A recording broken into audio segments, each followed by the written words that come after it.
When it comes to dividing property in Colorado, Colorado is actually known as an equitable distribution state. What does that mean? Well, that means that the court is going to look at all of your assets and all your debts and divide them as evenly as possible. It doesn't mean equally. The court is always going to look at other circumstances in the divorce. So people have to keep that in mind when they're dividing both their real property, like real estate, their home, and personal property, like their things, and then their assets. So the analysis comes in when you have to determine whether this property and these assets are actually part of the marital estate or whether they're actually separate property. When we talk about property in a divorce, we're really talking about two things. One is marital property and one is separate property. Marital property is going to be anything that was accumulated during the marriage. These are going to be things like your house, your cars, your financial accounts, your retirement accounts, your household goods. Anything that you acquired together during the marriage is marital property.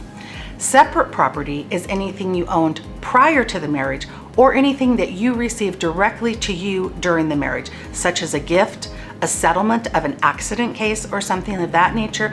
That's going to remain separate property. Once it's determined what's the part of the marital estate and then what is the separate property, our firm normally puts all of your property and assets on a asset and liability sheet, because what you're really trying to do is just equalize the value of that property. So we don't want people to think about this piece versus this piece of property. It's more like, what is the overall value of the estate and how do we equalize that? So for example, if you take the home, there may be a certain value assigned to that home. In order to equalize that, you may give up a bigger part of your retirement account. So at the end of the day, it's all about equalizing your assets as close to being even as possible.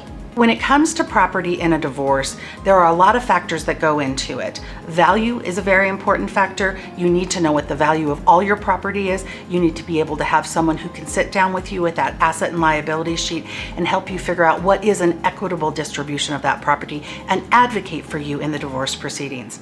If you think we can help you with that, please give us a call.